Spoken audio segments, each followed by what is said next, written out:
Agora nós vamos entrar no mundo da indústria, mas que também tem tudo a ver com o agronegócio. É o processo de recapeamento dos pneus. Pode não parecer, mas é um trabalho ainda bastante manual, mas que garante segurança de quem está lá na roça.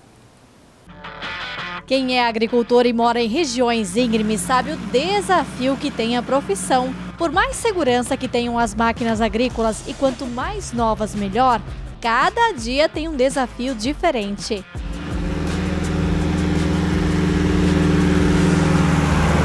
Todo agricultor que tem trator tem pelo menos uma história para contar de alguma vez que se apurou no serviço. E entre os itens de segurança que é preciso ficar atento está o pneu. O Severino, morador de Presidente Getúlio, sabe bem disso. Ele começa a patinar mais e coisa, né? Daí eu vejo que tem que recapar, né? Porque aqui a propriedade também é bastante moro, né? Aí não perde rendimento no serviço. E começa a ficar perigoso também. Com certeza, né? Com certeza, principalmente quando é molhado, né?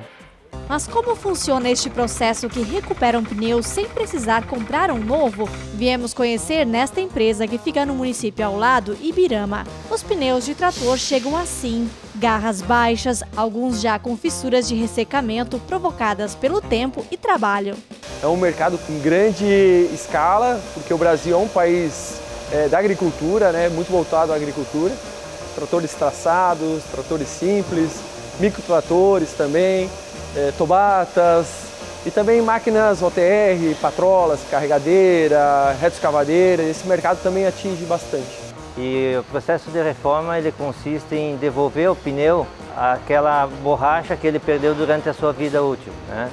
Então nós podemos repor e devolver as mesmas características de um pneu novo fazendo a reforma de pneus. E já adiantamos, este é um processo demorado e que demanda muita mão de obra. Começa com uma observação detalhada do pneu. Aqui a avaliação que é feita internamente se esse pneu sofreu algum desgaste prematuro, se ele sofreu superaquecimento devido a estar rodando com baixa pressão, quebras internas, né, deslocamentos, avarias maiores do que as especificadas, e isso condenam a carcaça, fazem com que a carcaça não dê sequência ao processo de reforma. A maioria deles dá certo, por ser um pneu que roda com baixa rotação, não é submetido a altas velocidades, ele não tem muito poder de sobreaquecimento, e com isso eu consigo ter um índice maior de reforma.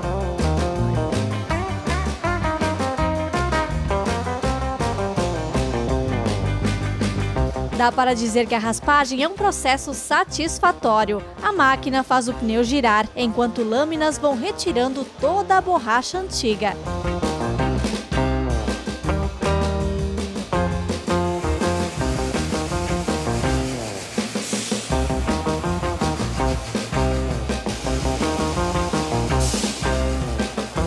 Só para quando o pneu tiver carequinha de uma vez. Só que está vendo que em alguns lugares ainda tem marcas que chegaram a esta camada? Em seguida vem a cola. É preciso fazer uma espécie de remendo antes de seguir para a próxima etapa. Bom, aqui nós temos vários ingredientes que formam essa manta de borracha. Nós temos borracha sintética, borracha natural, antioxidantes, nego de fumo, dentre outros produtos. Ela está ainda no estado plástico, maleável, e aí no próximo processo que nós vamos vulcanizar essa manta de camelback.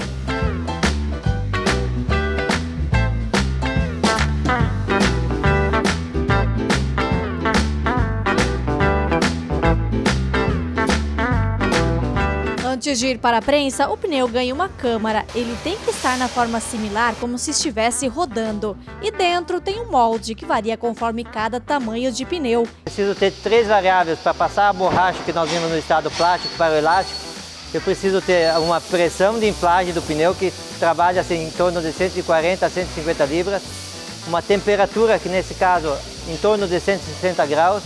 E um tempo que ele me define em função da espessura da borracha que eu estou vulcanizando. Então, nesse caso, 180 minutos, 3 horas é o tempo de vulcanização. Para determinar uma boa recapagem, fornecedores, a matéria-prima de excelência, escolher fornecedores que atendem o mercado, que têm padrões de qualidade.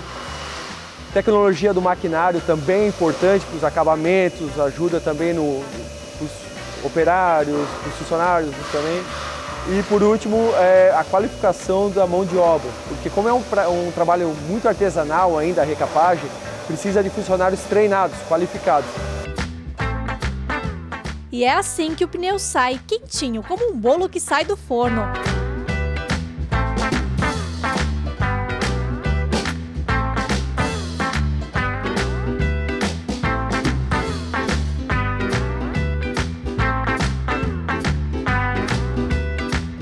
A última etapa é a pintura, que deixa todas as partes na mesma cor e com cara de novo. A grande vantagem deste tipo de processo é o preço. Eu apenas removo e recoloco a parte da banda de rodagem, a parte que entra em contato com o solo. A estrutura da carcaça permanece a mesma, então eu não tenho esse custo. Então vamos trabalhar na parte de 50% o custo de uma reforma quando se comparado a pneu novo. Lógico que eu tenho alguns casos, algumas medidas específicas que o custo cai lá para 30% quando relacionado com um pneu novo. Em muitos casos nós temos a reforma como um desempenho superior ao próprio pneu novo. Então, do início, ele é vistoriado, né, analisado, até o final do processo de vulcanização, em torno de umas 6 horas cada pneu. Esse é o tempo de deixar ele pronto, novo. E já sei que você deve estar pensando quantas vezes é possível recapar o mesmo pneu. O especialista responde. Ele não tem um número preciso de quantas reformas faz. Muito vai depender da condição da carcaça que chega à reformadora. O pneu agrícola e o pneu OTR, por rodar com baixa rotação, permite até fazer consertos dentro dos especificados, e com isso a gente consegue colocar uma reforma nele, né? Então não tem um número preciso. Às vezes eu não consigo reformar, como às vezes eu reformo 3 ou 4 vezes o mesmo pneu. Seu Severino, do começo da reportagem, é uma destas pessoas que sempre escolhe pela reforma dos pneus. E lembra que falamos que ele tem motivo para estar sempre atento? Já tombei o tanque de dejeto 2 vezes. A sorte que na época as garos eram boas, né? E o traçado ele segura, né?